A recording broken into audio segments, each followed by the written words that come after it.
I'm Aiden Chisholm, and this is Pete Jackson. Nice to meet you, Pete Jackson.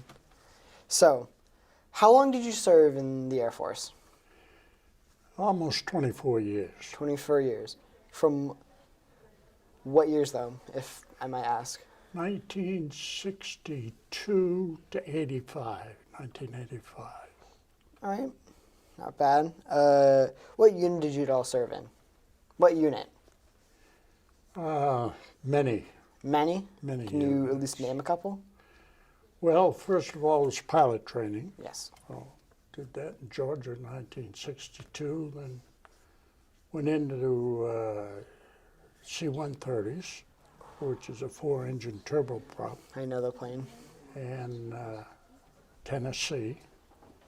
Stayed there for a couple of years, and then moved on to Lockbourne, which is up in Ohio. Stayed there for about a year, and moved back to Tennessee, Fly more and then C-130. started the overseas tours in Asia. All right.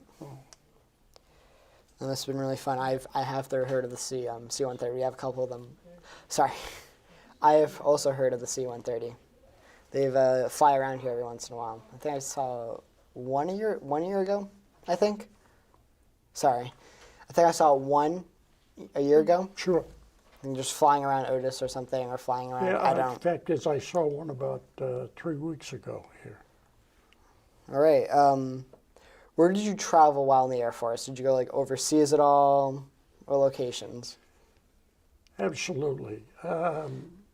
When I started overseas, went to Taiwan, stayed there a year and a half, and that's when most of the Air Force at those days that were involved from the flying perspective were involved in Vietnam. So we spent a lot of time in Vietnam, and not that much time in Taiwan.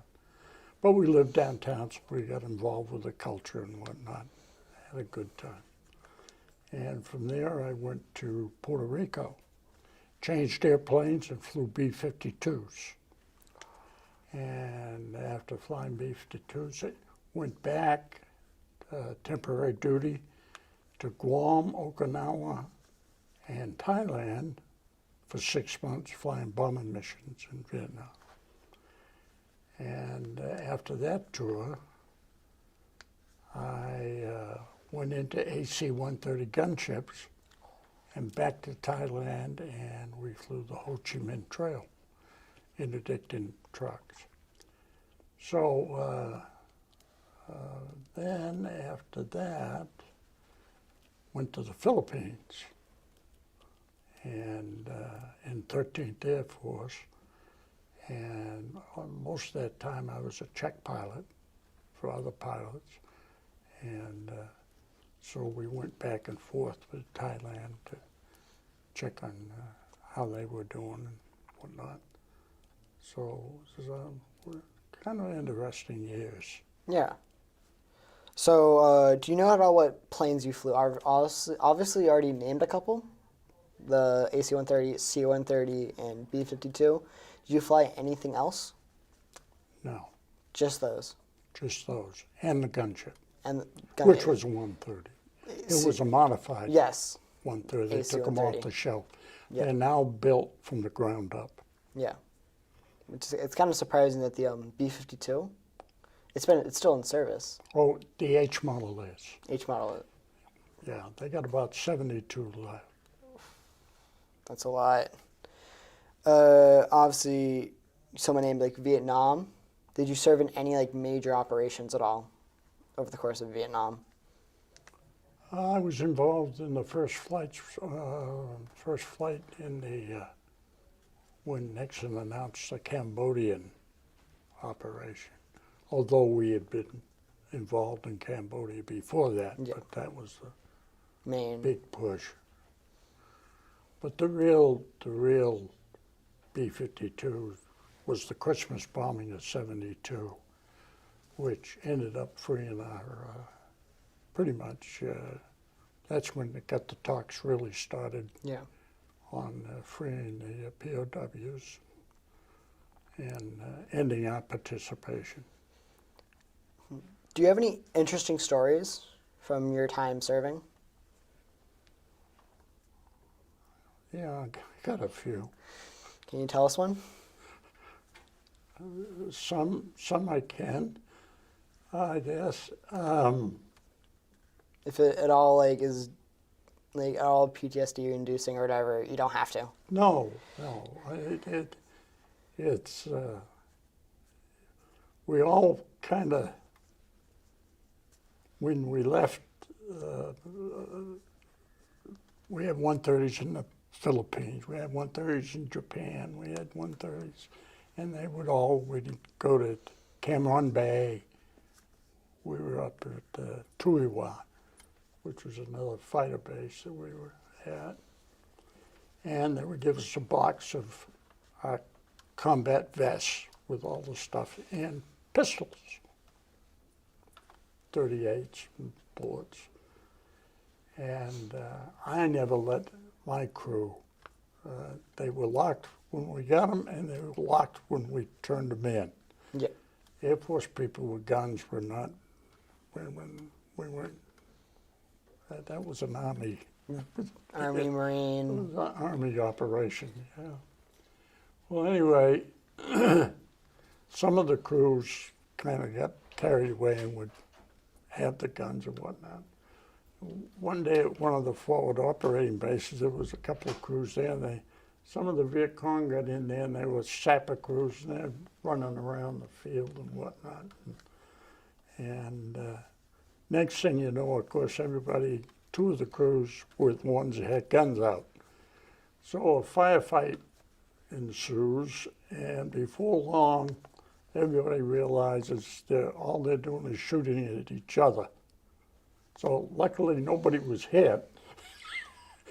Like I say, guns don't belong. Friendly fire incident. Yeah, that's all. But anyway, afterwards at the bar, those stories were great. Everybody loved it.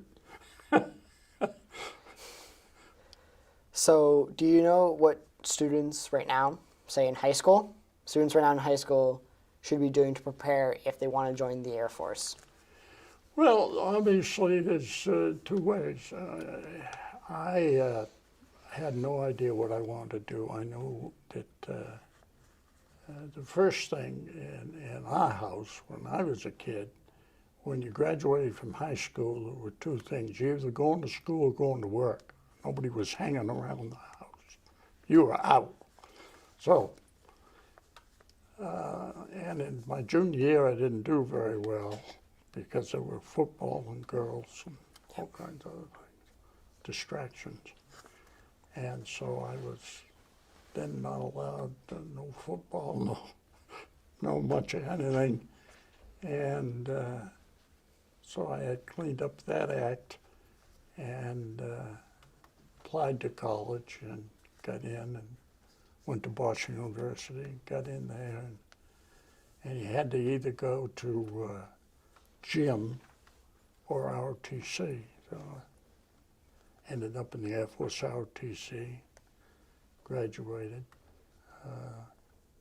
and ended up pilot training and loved the Air Force, really did. And so if you go the officer route, you got to have a college degree. And in the year 20, you guys, in the year 2030 and onward, I can't imagine not having at least a bachelor's degree.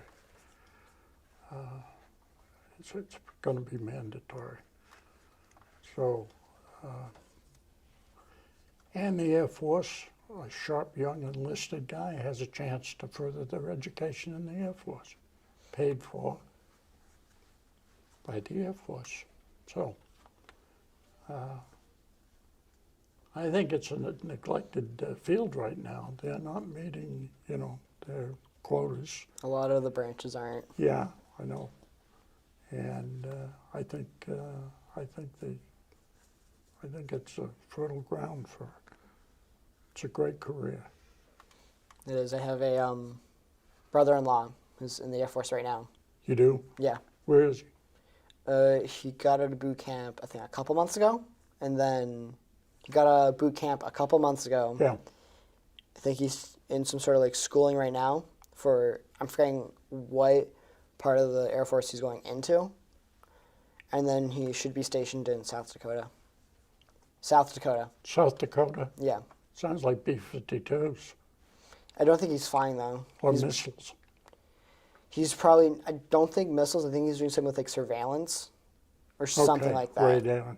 Radar and all of that, so I'm not fully sure. All I know is he didn't go down the officer route, so I think he's just doing something with the communications or whatever.